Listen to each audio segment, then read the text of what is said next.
আল্লাহ রাব্বুল আলামিনের দরবারে শুকরিয়া আদায় করি যে মহান আল্লাহ সুবহানাহু ওয়া তাআলা আবারও আমাদেরকে এক সপ্তাহ পরে জুমার সালাত আদায়ের উদ্দেশ্যে মসজিদে উপস্থিত হওয়ার সুযোগ করে দিয়েছেন।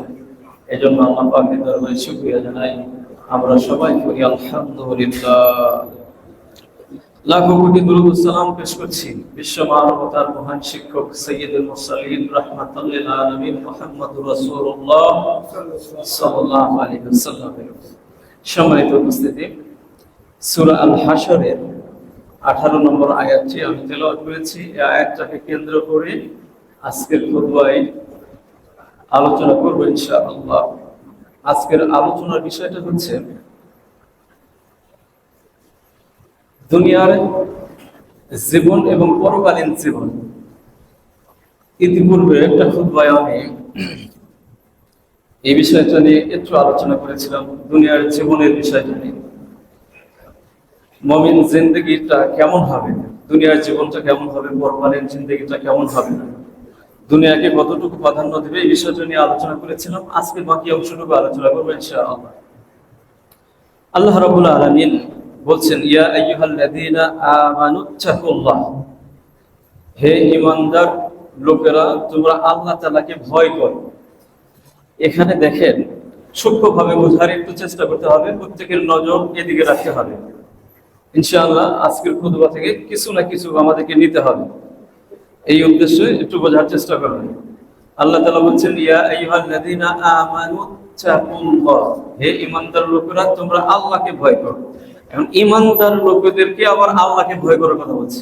একদিকে তো ঈমানদার, আবার তাকে কেন বলছে যে তুমি আল্লাহকে ভয় করো? ঈমানদার তো এমনিতেই আল্লাহ থেকে ভয় করে, কিন্তু তারপরে আল্লাহ তাআলা কেন বলছে?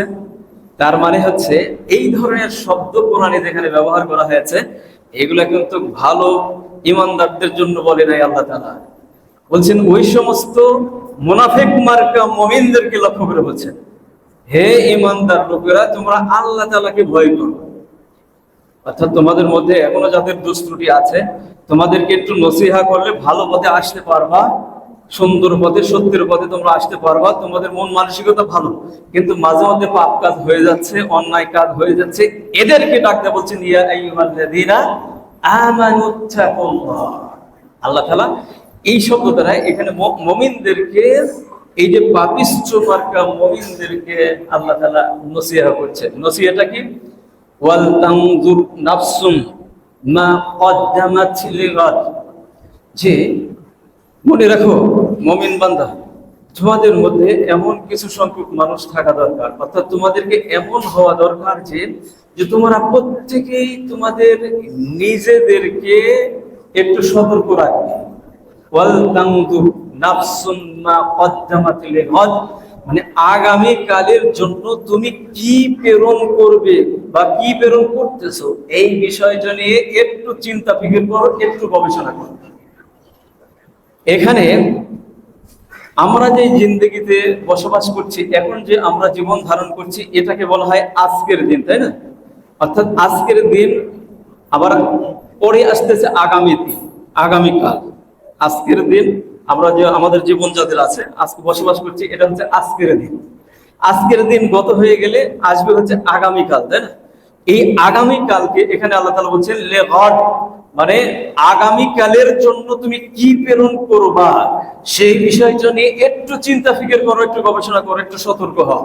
অর্থাৎ গাদেন দ্বারা এখানে পরকালীন জগৎকে বোঝানো হয়েছে। এই জন্য পরকালটা এতই নিকটে যে আজকের পরেই আসতে পারে, বা এই যে সময়টা একটু পরেই আসতে পারে সেটা। অর্থাৎ আমার মৃত্যুবরণ করার সাথে সাথে পরকালীন জগৎটা শুরু হয়ে যাবে, তাই না? এই জন্য বলছে লেগাদ, মানে আগামীকালের জন্য, অর্থাৎ সামনের জন্য, কিয়ামতের জন্য, পরকালীন জগতের জন্য তুমি তোমার নিজেকে প্রস্তুত করো। কি প্রস্তুত করেছো তোমরা, এই বিষয়টা নিয়ে তোমরা নিজেরা একটু চিন্তা ফিকির করো। আল্লাহ তাআলা বলছেন। এরপরে বলছেন ওয়াত্তাকুল্লাহ, দেখেন আল্লাহকে ভয় করার কথা দুইবার বলা হয়েছে। একবার শুরুতে বলা হয়েছে আইয়ুহাল্লাযীনা আমানুত্তাকুল্লাহ, তোমরা আল্লাহ তাআলাকে ভয় করো। আবারও আল্লাহ তাআলা এখানে রিপিট করছেন ওয়াত্তাকুল্লাহ ইন্নাল্লাহা খাবীরুম বিমা তা'মালুন। আবারও আল্লাহ তাআলা বলছেন তোমরা আবারও তোমরা নিজেদেরকে, কিন্তু আল্লাহ তাআলা একেবারে সূক্ষ্মভাবে খবর রাখতেছেন। তাহলে এখানে তাকওয়ার শব্দটা দুইবার ব্যবহার করেছে তাকিদের জন্য, অর্থাৎ আল্লাহ ভীতিটা এটা খুবই প্রয়োজন, খুবই প্রয়োজন। এই জন্য তাকিদ করে একটা আয়াতের মধ্যে দুইবার বলেছেন, তার মানে এখানে তাকিদ করেছেন, গুরুত্বের সাথে বুঝিয়েছেন যে পৃথিবীতে মানুষ বসবাস করবে, এই দুনিয়াকে নিয়েই শুধু ব্যস্ত হয়ে পড়বে না, বরং পরকালীন জগতের জন্য এই দুনিয়াতে তার সম্বল, তার পাথেয়টা জোগাড় করবে, প্রস্তুত করবে পরকালীন জগতের জন্য। এখানে দেখেন এই আয়াতের মধ্যে কতগুলো শিক্ষা যে এখানে রয়েছে, যে এই আয়াত থেকে আমরা বুঝতে পারলাম যে আমাদের জীবনটা নিয়ে একটু পর্যালোচনা করতে হবে, গবেষণা করতে হবে, চিন্তা ফিকির করতে হবে যে আমরা এই জিন্দেগিটা, আমাদের এই জীবনটা আমরা অতিবাহিত করছি, এই অতিবাহিত কেমনে করছি এটাকে নিয়ে আমাদের একটু চিন্তা ফিকির করতে হবে। একটা দিন চলে গেল, একটা ঘন্টা আমার কাছ থেকে চলে গেল, আমরা কতটুকু চিন্তা ফিকির করলাম, কতটুকু গবেষণা করলাম। এই গবেষণা করার প্রতি আল্লাহ তাআলা মানুষকে একটু লক্ষ্য করতে বলেছেন যে তোমরা একটু চিন্তা ফিকির করে দেখো যে পরকালীন জগতের জন্য তুমি কি প্রস্তুত করে রেখেছো, কি তৈরি করেছো। কারণ হচ্ছে কি যে পরকালটা খুব শীঘ্রই আসতেছে, ওই দিনে সবাই মুত্তাকি হওয়ার ভান করবে, চেষ্টা করবে। কিন্তু আজকের যে জগতে আমরা বসবাস করছি, এখানে দেখা যায় যে অনেক বিষয়গুলো এসে আমাদেরকে ওই যে তাকওয়া থেকে আমাদেরকে দূরে সরে নিয়ে চলে যায়। এই জন্য আল্লাহ তাআলা বলছেন যে তোমরা একটু নিজেকে একটু সতর্ক করো, তাকওয়া অবলম্বন করো। অর্থাৎ আল্লাহ তাআলা যা আদেশ করেছেন সেই আদেশ পালন করছো কিনা, আল্লাহ যা নিষেধ করেছেন সেই নিষেধ থেকে তুমি বিরত থাকছো কিনা, এই বিষয়টাকে আল্লাহ তাআলা এখানে উল্লেখ করে দিয়েছেন। এটা একটু চিন্তা ফিকির করার জন্য আমাদেরকে এখতিয়ার দিয়েছেন, কারণ এখানেই সুযোগ আছে আমাদেরকে এটা নিয়ে গবেষণা করার। মরে যাওয়ার সাথে সাথে, নিঃশ্বাসটা বন্ধ হয়ে যাওয়ার সাথে সাথে এই সুযোগটুকু আর থাকবে না। এই জন্য সময় আছে, তোমরা নিজেদেরকে একটু প্রশ্ন করো। আর এই দুনিয়াটা ইতিপূর্বে বলেছিলাম, দুনিয়াটা হচ্ছে এমন একটা জগৎ, এই জগতের মায়ায় মহব্বতে প্রত্যেকেই পড়ে যায়, দুনিয়াকে নিয়ে সবাই ব্যস্ত হয়ে যায়। এই জন্য আল্লাহ তাআলা বলেছেন আলহাকুমুত তাকাসুর হাত্তা যুরতুমুল মাকাবির, যে প্রাচুর্যের লিপ্সা, লোভ, লালসা তোমাদেরকে এমন ভাবে পাকড়াও করেছে আল্লাহর নিয়ামত থেকে, আল্লাহ থেকে তোমাদেরকে দূরে রেখেছে যে এই লিপ্সাটা, এই আগ্রহটা, এই দুনিয়ার মোহটা তোমাদেরকে কবর পর্যন্ত পৌঁছে দিয়ে দিচ্ছে আর কি। কবরে চলে যাচ্ছে, মারা যাচ্ছে, কিন্তু এই দুনিয়ার লোভ, লালসা এটা মানুষের থেকেই যাচ্ছে। এই মানুষের চাহিদা হচ্ছে আরো চায়, আরো চায়, আরো পেতে হবে, কি নাই, এই নাই, মানে এই দুনিয়াটাকে খামচিয়ে ধরার চেষ্টা করছে মানুষ। দেখেন দুনিয়াকে যারা খামচিয়ে ধরে, দুনিয়া কিন্তু তাকে ফাঁকি দিয়ে চলে যায়। পানিতে আপনি যখন খামচি মেরে পানি ওঠানোর জন্য চেষ্টা করবেন, দেখুন ওই পানি আপনার আঙ্গুলের খিয়ানত করে, আঙ্গুলের ফাঁক দিয়ে সব বের হয়ে চলে যাবে। সময় পানিকে খামচি মেরে ধরার কোনো উপায় নেই। ঠিক তেমনি ভাবে যারা দুনিয়া লোভী, দুনিয়াকে যারা খামচাচ্ছে, নাই নাই খাই খাই যারা করছে, এই দুনিয়াও তাদেরকে খিয়ানত করছে। দুনিয়ার জিন্দগিটা তাদের ব্যর্থ, পরকালীন জগৎ তাদের জন্য ব্যর্থ। এই জন্য মুমিন জিন্দগি হবে পরকাল কেন্দ্রিক। মনে রাখেন, মুমিন জিন্দগি হবে পরকাল কেন্দ্রিক। যদি দুনিয়া কেন্দ্রিক হয় তাহলে দুনিয়াও হারাবে, পরকালও হারাবে।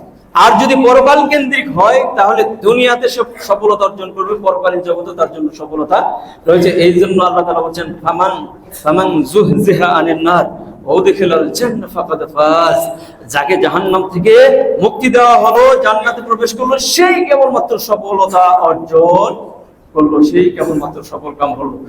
এই জন্য যারা এই দুনিয়ার লিপ্সায় পড়ে আছে, যেহেতু মূল্যহীন এই দুনিয়া, ইতিপূর্বে বলেছি এই দুনিয়ার কোনো মূল্য নেই। ওয়ামাল হায়াতুদ দুনিয়া ইল্লা মাতাউল গুরুর, এই দুনিয়াটা হচ্ছে একটা প্রতারণার জায়গা। আরেকটা আয়াতের মধ্যে আল্লাহ তাআলা বলেছেন ওয়ামা হাদিহিল হায়াতুদ দুনিয়া ইল্লা লা'বুন ওয়া লাইব, এই দুনিয়াটা হচ্ছে একটা খেল তামাশার জগৎ, এই দুনিয়ার কোনো মূল্য নেই। মূল্যহীন এই দুনিয়াকে যদি আমরা ধরার জন্য চেষ্টা করি তাহলে দুনিয়াও বাধ্য হবে, পরকালীন জগৎও বাধ্য হবে। বলছিলাম মুত্তাকি মুমিন বান্দার লক্ষ্য এবং উদ্দেশ্য হবে পরকালে সফলতা অর্জন করা। পরকালে যদি সফলতা আসে, দুনিয়াতে সে সফলতা অর্জন করবে।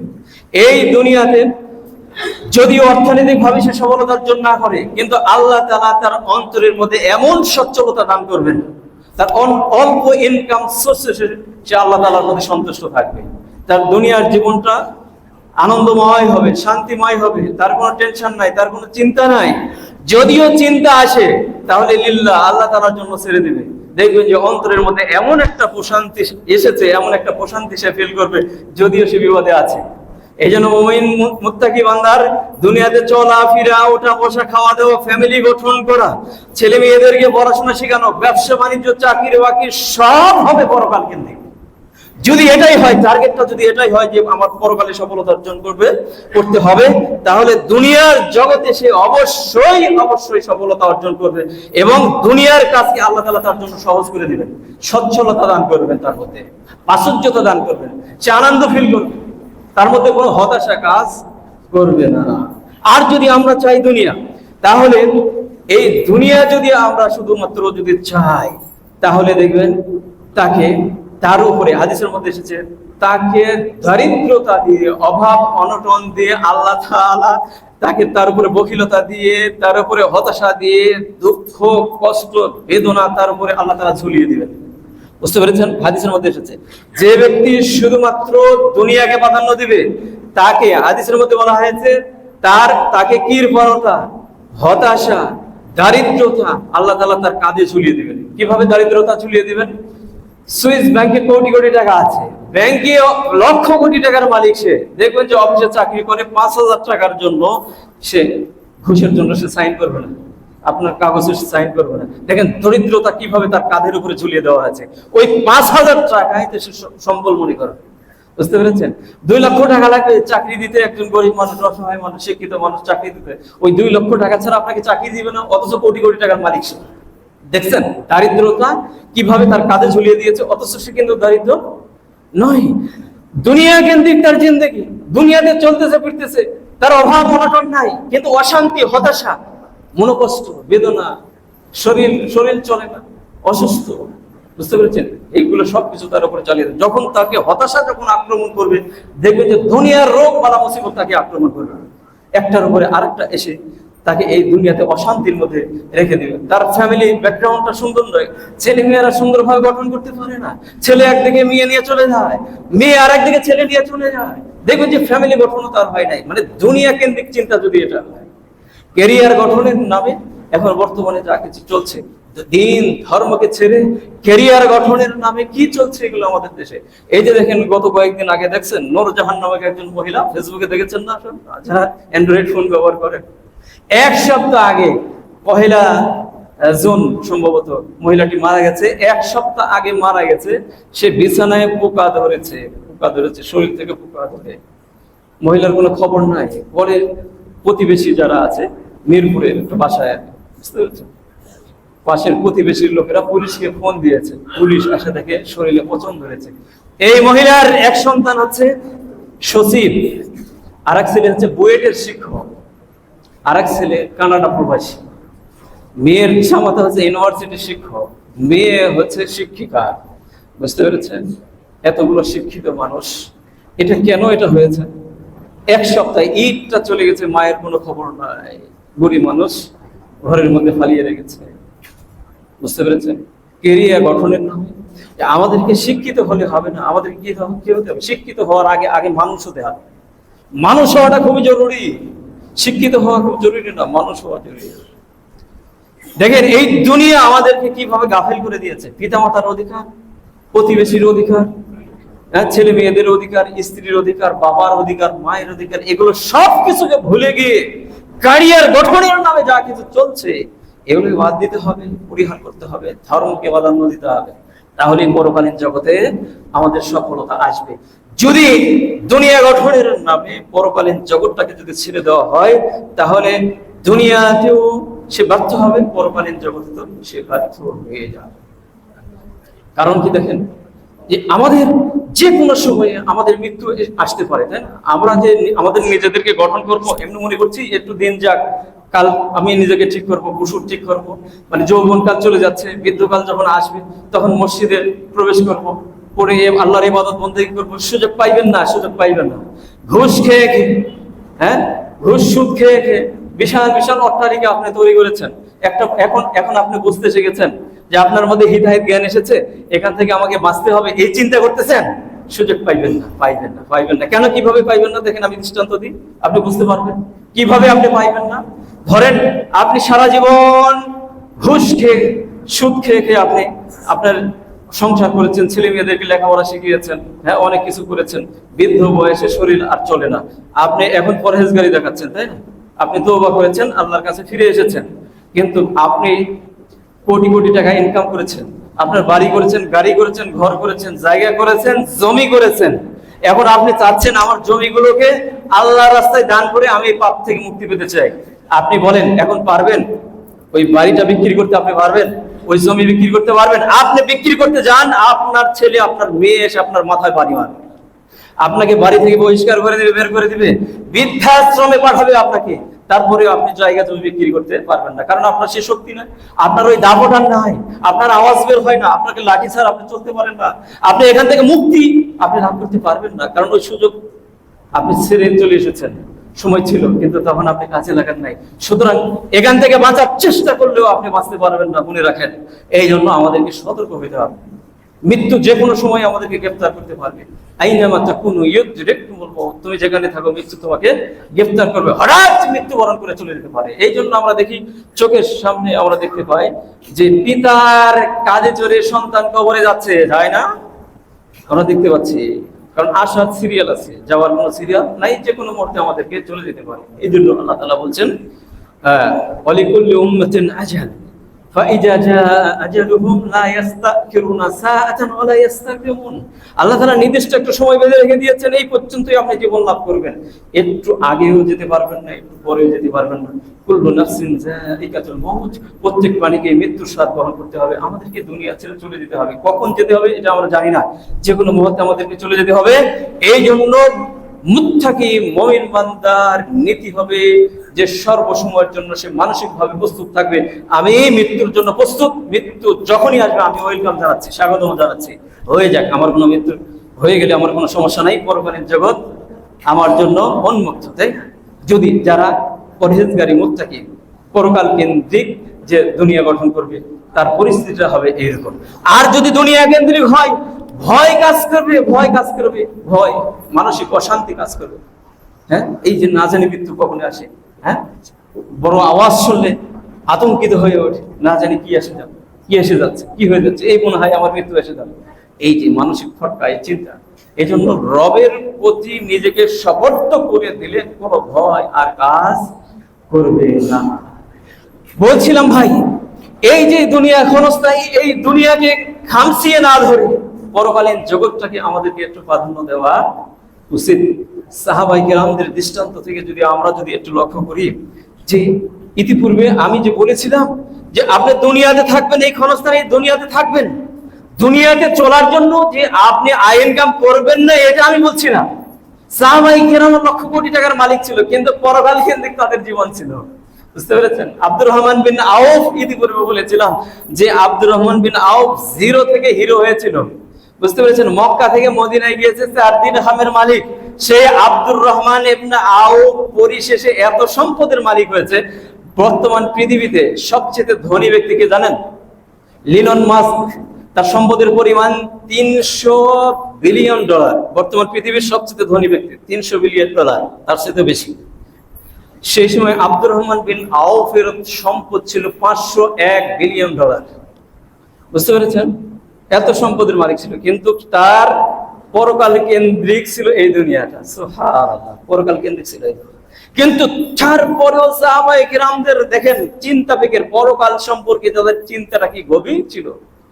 তিনি একদা রোজা রেখেছেন, ইফতার খেতে বসেছেন, এমন সময় ভালো ভালো কিছু খাবার এসেছে তার সামনে, তিনি কান্না করছেন। সাহাবায়ে কেরাম জিজ্ঞেস করছেন, আব্দুর রহমান বিন আউফ, আপনি কান্না করছেন কেন?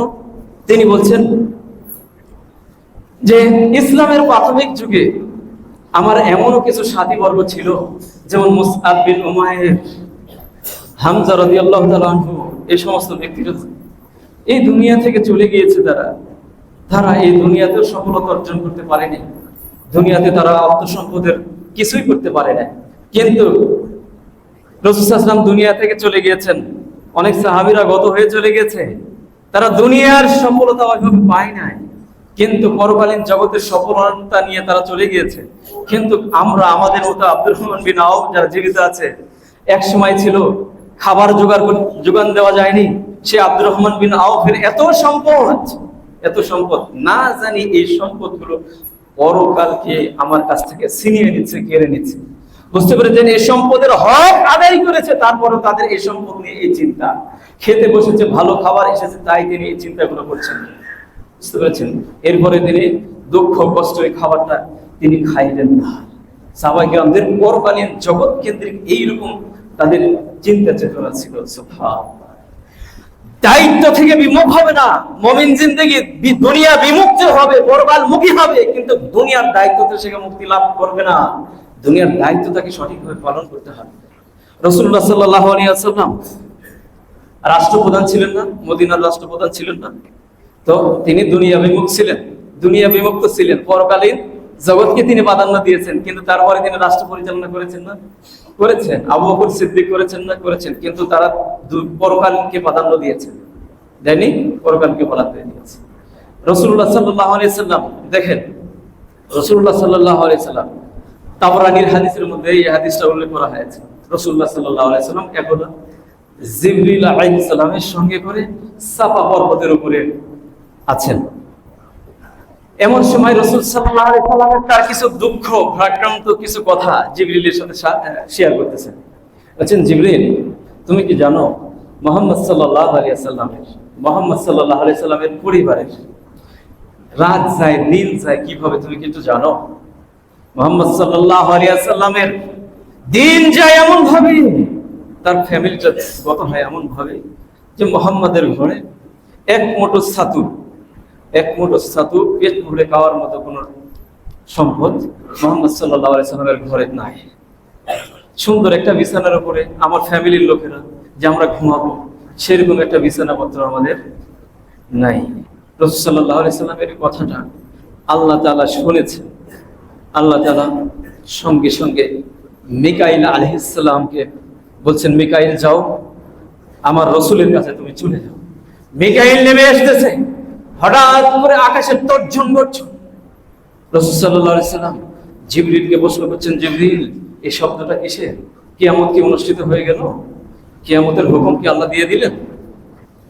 জিবরিল বলছেন, ইয়া রাসূলুল্লাহ, কিয়ামত অনুষ্ঠিত হয়নি, কারণ মিকাইল নেমে আসতেছে। মিকাইলের পাখার আওয়াজ ওঠে এই দুনিয়াতে, মিকাইল নেমে আসে। একটু পরে মিকাইল রাসূল সাল্লাল্লাহু আলাইহি ওয়াসাল্লামের সাথে কথা বলছেন, জিবরিল পাশে দাঁড়িয়ে আছে। মিকাইল এসে বলছেন, ইয়া রাসূলুল্লাহ, আপনার এই বক্তব্য আল্লাহ তাআলা শুনেছেন, আর আল্লাহ তাআলা আমাকে আদেশ করেছেন যে বলো যে আমার নবী তিনি কি চান, যা চাই সেটা তুমি দিয়ে আসো। মিকাইল বলছেন, ইয়া রাসূলুল্লাহ সাল্লাল্লাহু আলাইহি ওয়াসাল্লাম, ওই যে তিবা পাহাড়ের দিকে দেখেন, একটু লক্ষ্য করেন, তিবা বিশাল উঁচু পাহাড়, এই পাহাড়ের দিকে লক্ষ্য করেন। এই পাহাড়টা যদি আপনি চান, তাহলে আল্লাহ তাআলা আমাকে আদেশ করেছেন এই গোটা পাহাড়টা দিয়ে ইয়াকুত, জাহাবল ফিদ্দা, স্বর্ণ রূপ মণিমুক্তা, গোটা পাহাড়টাকে মণিমুক্তা দিয়ে আপনার পিছনে ঝুলিয়ে দিতে আল্লাহ তাআলা আমাকে আদেশ করেছেন। আপনি যদি চান এখন আপনি বলেন। তখন মিকাইল বলছেন, ইন শিইতা আবদান নবী ওয়া ইন শিইতা আবদান মালিকা। তুমি যদি দাস নবী হতে চাও তাহলে সেটা তোমার ইখতিয়ার আছে, যদি তুমি রাজা নবী হতে চাও তাহলে সেই ইখতিয়ার তোমার আছে। এখন তুমি কোনটা চাও? জিবরিল পাশে থেকে বলছেন, ইয়া রাসূলুল্লাহ, ইঙ্গিত করতেছেন, ইশারা করতেছেন, ইয়া রাসূলুল্লাহ, ইঙ্গিত করতেছেন উপরের নয় নিচের দিকে তিনি ইঙ্গিত করছেন, আঙ্গুল দিয়ে ইশারা করছেন। তার মানে আপনি চান দাস নবী, আপনি মালিক নবী হতে চাইবেন না, তাহলে দুনিয়াও ধ্বংস হবে, পরকালও ধ্বংস হবে আপনার জন্য। রাসূলুল্লাহ সাল্লাল্লাহু আলাইহি এই কথাটা তিনবার জিবরিল রিপিট করলেন। রাসূল সাল্লাল্লাহু আলাইহি ওয়াসাল্লাম বলেন, ইন্নী উরিদু আন আকুনা আবদান নবী, আমি দাস নবী হতে চাই, আমি মালিক রাজা নবী হতে আমি চাই না। রাসূল সাল্লাল্লাহু আলাইহি ওয়াসাল্লাম। ওমর রাদিয়াল্লাহু তাআলা আনহু বলেন, আমি একবার রাসূলুল্লাহ সাল্লাল্লাহু আলাইহি ওয়াসাল্লামের দরবারে গেলাম। রাসূল সাল্লাল্লাহু আলাইহি ওয়াসাল্লাম ঘুম থেকে উঠলেন, দেখলাম যে তার পিঠে একেবারে চাটাইয়ের দাগটা পড়ে গেছেন। আমি কান্না শুরু করলাম। রাসূল আমাকে জিজ্ঞেস করছেন, হে ওমর, তুমি কান্না করছো কেন? ওমর বলছেন, আমি বললাম, হে আল্লাহর রাসূল, ওই রোম পারস্যের সম্রাটগুলো দুনিয়া নিয়ে এমন ভাবে মুক্ত হয়ে আছে, আপনি তো আল্লাহর নবী, আপনি কি বিছানায় ঘুমাচ্ছেন? আপনি যদি আমাকে অনুমতি দেন তাহলে একটা বিছানা আপনার জন্য, একটা গদি আপনার জন্য তৈরি করে দিই। রাসূলুল্লাহ সাল্লাল্লাহু আলাইহি ওয়াসাল্লাম বলছেন, হে ওমর, তুমি কি চাও না যে ওই পারস্য সম্রাটরা যারা দুনিয়া নিয়ে ব্যস্ত আছে, যে তারা এই দুনিয়াটা কামাই করুক, পরকালীন জগৎ শূন্য হয়ে যাক, দুনিয়াটা নিয়ে তারা মস্ত হয়ে আছে, ওটা নিয়ে থাক। তুমি কি চাও না তোমার নবী পরকালে আল্লাহ তাআলা তাকে সফলতা দান করুক? তুমি কি এটা চাও না? ওমর রাদিয়াল্লাহু তাআলা আনহু কেঁদে দিলেন। সুবহানাল্লাহি ওয়া বিহামদিহি সুবহানাল্লাহ। এই ছিল নবী রাসূলদের ইতিহাস। দেখেন দেখেন একটা ইতিহাস বলে আমি আমার খুতবা এখানে শেষ করব। সেটি হচ্ছে সাহাবায়ে কেরাম এই দুনিয়াটাকে কিভাবে প্রাধান্য দিয়েছেন। দুনিয়াতে তারা সংসার পরিচালনা করেছেন, ইনকাম করেছেন, সবকিছু করেছেন, ছেলে মেয়েদেরকে মানুষ করেছেন, কিন্তু দুনিয়াকে তারা প্রাধান্য দেয়নি, দুনিয়াকে তারা আখেরে ধরেনি, পরকালীন জগৎটাকে তারা প্রাধান্য দিয়েছে। যার চূড়ান্ত দৃষ্টান্ত রাসূল সাল্লাল্লাহু আলাইহি সাল্লামের দুইটা ঘটনা আমি বললাম। একজন সাহাবীর একটা দৃষ্টান্ত এইভাবে আমি আপনাদেরকে দিই। আবু বকর সিদ্দিক রাদিয়াল্লাহু তাআলা আনহু যেদিন খলিফা নির্বাচিত হলেন, খলিফা হওয়ার আগে আবু বকর সিদ্দিক রাদিয়াল্লাহু তাআলা আনহু তিনি ছাগল দহন করে ওই বেদুইন এলাকাগুলোতে তিনি কি করতেন, সেগুলোকে বিলি করে দিতেন, সেগুলো এলাকাগুলোতে বিলি করে দিতেন। আবু বকর সিদ্দিক যখন খলিফা নির্বাচিত হওয়ার পরে যখন তিনি বাজারে গিয়েছেন, একজন বালিকা দৌড়িয়ে এসে বলছেন, আবু বকর তুমি খলিফা নির্বাচিত হয়েছো, আবু বকর তুমি তো রাজা হয়েছো, তুমি তো আমাদের মতো গরিব মানুষের খোঁজ খবর আর রাখবে না, তুমি থাকবে সেই মসনদে বসে। আবু বকর সিদ্দিক রাদিয়াল্লাহু তাআলা সঙ্গে সঙ্গে লোকদেরকে একত্রিত করে তিনি একটা ভাষণ দিলেন, বললেন, শুনে রাখো, আবু বকর খলিফা নির্বাচিত হওয়ার পূর্বে যে আবু বকর ছিল, খলিফা নির্বাচিত হওয়ার পরেও সে আবু বকর থাকবে, তবে পূর্বের আবু বকরের চাইতে পরের আবু বকরকে অনেকটা চেঞ্জ, পরিবর্তন তোমরা দেখতে পাবে। আবু বকর আরো বেশি দায়িত্বশীল হবে। সুবহানাল্লাহ। একজন সাহাবী সাঈদ বিন আমের আল জুমাহি, সময় আসলে অল্প, এই ঘটনাটা আমি পরে একটু সময় বলবো, যেহেতু সময়টা শেষ হয়ে গেছে। এই ঘটনাটা আমি বলছি না, ঘটনাটা একটু লম্বা। সাহাবায়ে কেরামদের দুনিয়াটা কতটা প্রিয় ছিল, পরকালীন জগৎটা কতটুকু প্রিয় ছিল, একটা ঘটনা যদি আপনি শুনেন তাহলে বুঝতে পারবেন এটার মধ্যে কি ঘটনাটা রয়েছে। আপনি সালমান ফারসির কথা শুনেছেন। সালমান ফারসি রাদিয়াল্লাহু তাআলা আনহু, তিনি বিশিষ্ট একজন সাহাবী। তিনি ইরাকের মাদাইন প্রদেশের গভর্নর ছিল। এই গভর্নর তিনি ঝুড়ি নির্মাণ করতেন, ঝুড়ি তিনি ওই বেত দিয়ে, বিভিন্ন গাছগাছলা দিয়ে তিনি ঝুড়ি তৈরি করতেন, এটা বিক্রি করে তার জীবিকা নির্বাহ করতেন। তিনি ছিলেন কি গভর্নর। তার একটা খচ্চর ছিল, তিনি ঘোড়ায় চড়তেন না, কারণ ঘোড়া অনেক দামি, খচ্চরের পিঠে চড়তেন। সুবহানাল্লাহ। তিনি একদা বাজারে গিয়েছেন, তাকে কুলি মনে করে একজন ব্যক্তি এসে বলছেন যে এত টাকা দেব, আপনি আমার এই মাল সামান গুলো একটু ওই জায়গাতে একটু নিয়ে যান। সালমান ফারসি তিনি একজন গভর্নর, তাকে একজন বলছে যে এই মালগুলো নিয়ে আপনি একটু স্থানান্তর করে দেন। তিনি গভর্নর, তিনি ওই লোকের মালটা সেখানে স্থানান্তর করে দিলেন। এরপরে লোকজন বললেন, তুমি কি জানো কাকে তুমি আদেশ করেছো? উনি আমাদের গভর্নর। তিনি বলছেন যে না, আমি গভর্নর, আমি তোমাদের খাদেম, আমি তোমাদের গভর্নর, যদিও আমি গভর্নর কিন্তু আমি তোমাদের খাদেম। তিনি কিছুই করলেন না। সুবহানাল্লাহ। তার ঘর নির্মাণ করতে হবে, বললেন ঘরটা এমন ভাবে হবে আমি যখন দাঁড়াবো যাতে আমার মাথায় বাড়ি হয়, আমি যখন ক্যাত হব, এপিঠ থেকে অপিঠ ঘুমানোর সময় হব, তখন যেন দেওয়ালের সাথে আমি ধাক্কা খাই। ঘরটা এইভাবে তৈরি করা আমার জন্য। সুবহানাল্লাহ। এইরকম জিন্দেগি ছিল। তারাও রাষ্ট্র পরিচালনা করেছে। আমাদের রাষ্ট্র দেখেন, এলাকার একটা ছোট্ট পাতি নেতা হয়েছে। দেখেন, সে এক সময়ে গরিব মানুষ ছিল, নেতা হওয়ার পরে কত কোটি টাকার মালিক হয়েছে সে নিজেও জানে না কিভাবে।